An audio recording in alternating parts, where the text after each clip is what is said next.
It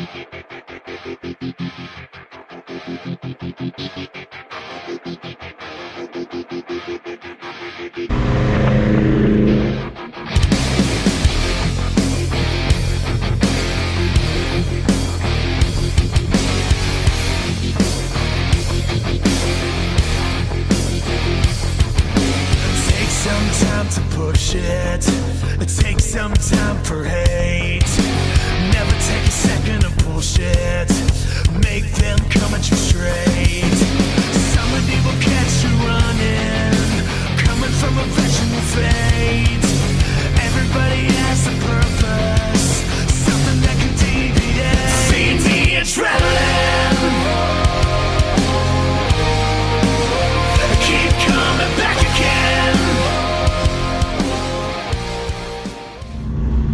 YouTube, what is going on? My name is Chris and you are watching Boostbook. We are here for the 2018 season with the first drive review, and that is in a 2017 Subaru STI. Now, before we start the review, I first want to say for this season, I want to be able to get to know people. A lot of people want me to review their cars, so I opened up a Gmail account. Link is in the description. There you can email me if you want your car on Boostbook, and we can go from there. Also, my Instagram is on there. You can DM me there. Now, let's get to today's review. Dylan, welcome to Boostbook, man. Came all the way from Philly, about 2.5 hours. You brought this beautiful 2017 Subaru STI. Thank you so much for coming out, brother. Thanks for having me, Chris. Glad to be here. Man, this car sounds awesome, but let's not get there yet. What made you get the 2017 Subaru STI? So before this, I had a WRX, and obviously really loved that car. Right. It was a lot of fun, and loved the all-wheel drive sports cars. Kind of made me fall in love with Subaru, and they offered me a bunch of money for that car, as lame as that sounds. But was able to upgrade to this car, and really, I mean, the brakes on this car, like everybody always says, like, oh, WRX STI, like WRX, like, why not? It's so much cheaper. Why do the STI? The brakes to me are like the biggest reason that I probably upgraded. But also the EJ motor. I mean, man, that thing, it's a rally legend. I mean, it's a motor I definitely wanted to get accustomed to before they may take it out in the coming years. You never know. Right. So I definitely wanted to, give it a spin before it went out of style. And you're right, man, about being a legend. The Subaru WRX and the STI, they have such an incredible following. As we were taking pictures and rollers of this car, we had WRXs and STIs pulling up on us, beeping at us. There's such a big following to this car, and I was a big follower when I was younger. This was one car that really got me into cars. Now, this beautiful 2017 STI has the 4-cylinder Boxer 2.5-liter engine with a single turbo. And I believe stock that is making 305 crank horsepower and 290 pound-feet of torque, correct? Yep, that's right. One thing I can definitely tell you is that this car is not stock. Dylan, what do you have done performance-wise, exterior, interior? What do you have done to this car? Yeah, so obviously, as you can see from the outside shots, not too big of an exterior guy. I mean, I might do some modifications in the future, but for right now, there's really nothing done the exterior. I do have some higher performance tires that I just put on the Potenza RE71s. I think those are the same that you have on your S4. Yes, sir. Beautiful. They are sweet, as you know. Yes. Other than that, no super performance mods right now. I'll get there at some point, but I have currently the Nameless Performance brand catback exhaust with the muffler deletes on it, which sounds incredible, by the way.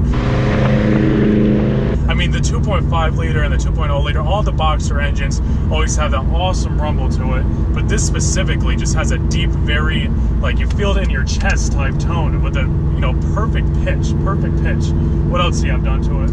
I have the only performance thing I have currently is I've run the Cobb Stage 1 off-the-shelf tune, which adds a decent bit of performance. It's nothing too crazy, but it's definitely noticeable. Right. So stock, the car has 305 crank horsepower, 290 pound-feet of torque. What are you making on that Cobb, would you say? Cobb tune? Just from looking at I never had it at the dyno, but just from looking at some documentation on what Cobb At the wheels, it's probably around now peak torque 315, 320, something like that.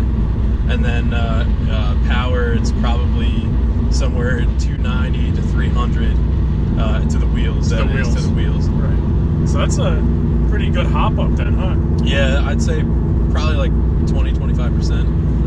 And earlier you were telling me we do have a sports setup, digital sports setup knob in the car, and you said that actually controls the boost. Yeah, with that too? So stock, it really just changes the auto response. Makes the kids happy because it makes it feels like it's faster, although it really doesn't do much. Right. But with the Cobb Stage 1, it actually, the 3 different modes will actually control how much boost you push if you're, I don't know, trying to get better gas mileage or something. But I think the lowest setting will push only like 6 to 8 pounds of boost. Right.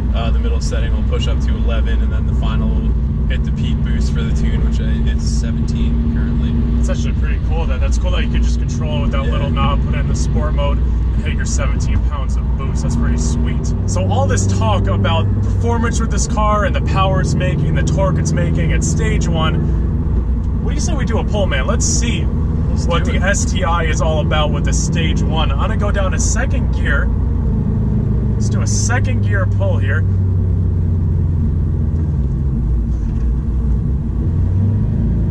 Ready? Let's do it, man.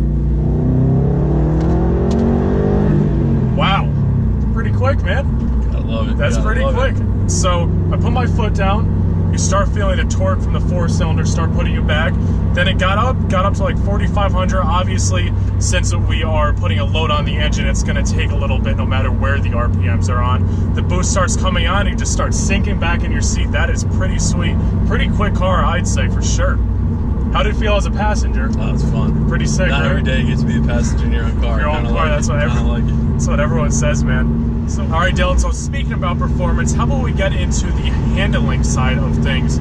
So the Subaru suspension is tuned, the Subaru tuned suspension from the factory has a 4-piston Brembos, which are awesome with the STI accent on it. What do you think about the handling? We're coming up on the Snake, as you guys all know. Always looking forward to this part. How do you like the handling? For being stock, it's really not bad. I mean, very low body roll from what I've noticed. It dives right into corners, and man, the Brembos that it comes with from the factory are great. As you said, man, as we're pulling onto the Snake, the Brembos are really good. And man, once this thing hits in a boost, we're gonna need to use them. This thing cornering already is really good. Man, the steering's a little bit lighter than I thought, but this thing is just diving and grabbing and barely any body roll. But the steering is a little bit lighter than I thought, but does have a nice like weight to it. You know what I mean? It's comfortable. A little bit lighter than some of the cars I've driven. Now let's go around this tight turn. Man, this thing just hugs. So on the Snake, man, this car is really performing, which I expected it to. These 4-piston Brembos are stopping the car perfectly. A very nice weight to the steering wheel. It's a little lighter, but man, you can just get right on the car coming around the turns. It gets in the boost. It just goes, man. And jeez, this car is a lot of fun, and you can really see why it performs the way it does. I'm trying not to laugh. Like, that was so much fun.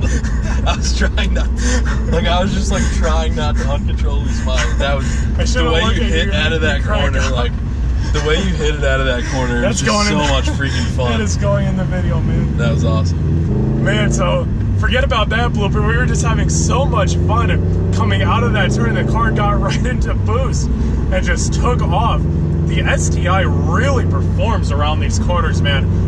I'm really impressed, because a factory car, I shouldn't be impressed. We know the heritage of the STI. We know what they're made of. We know why they do what they do, and that is build a good track/rally car. But man, first time driving an STI coming from another all-wheel drive car, the Audi S4, this just feels so light on its feet at 3,400 pounds, and the over, what, you said 295 wheel horsepower. It's just a lot of fun. It's a really fun car. So Dylan, the first thing I realized hopping into this STI is how nice they have the interior set up. Being that it has a big rally heritage from, 20 years ago almost, they really simplified it nicely and made it feel like a sports car. The nice sport seats with the bolsters on them, the perforated leather with the Alcantara inserts, and the nice STI stitching in red. It's really a comfortable car. I really also like that they kept the dash simple. You know what I mean? They have a very simple design, not too many buttons, and which is important because with its rally heritage and its sports car heritage, you want it to feel sporty, not like a luxurious like BMW or Mercedes-Benz. They do have the nice flat screen. Is it touchscreen also? Yeah. Touchscreen, and then they have the variable digital gauge up there, right? They have multiple gauges. What could you flick through on that? What so on that one, you can get the boost gauge, which is the most fun to look at, but kind of useless. And there's another one where you can see miles per gallon. You can see the pounds of boost pushing at that point. You can also see like tire slip, differential stuff, and that's pretty cool. Yeah, a lot of technology, which is important, especially nowadays with everyone moving ahead so much in the vehicle industry. So I also see coming from the sport mode knob under it says C diff, and correct me if I'm wrong. I believe that changes the percentage of the power from the all-wheel drive system, whether it's going towards the front or rear. It goes more towards the rear. Could you explain that for us? Yeah, so my understanding of, I guess, Subaru kind of saw the need and how much people have been using it at the track, obviously, with it being a performance car, and they wanted to make it a little bit easier to control the differential. So you can do minor tweaks to the differential. There's 2 auto modes, which will still allow the car to change the differential automatically, but one is more for bad weather or off-road type stuff, and the other setting is more towards the rear wheels for track use or you know, cornering and stuff like that. But you can also directly lock it out completely to all the way for almost, I don't think you can make it exactly even for per wheel to have like a true 4-wheel drive, but it'd be close. And you can also put most of the power, not all of the power, but most of the power to the rear wheels. Well, that's pretty cool. That's definitely a cool option with this car. Now, Dylan, man, I want to thank you so much for coming out today. What a great review and a beautiful, beautiful spring day here in Pennsylvania. Guys, thank you for watching. Once again, you're watching Boostbook. We're trying to hit 5,000 subscribers by August. Make that happen. Many more reviews coming your way, and I'll see you all later.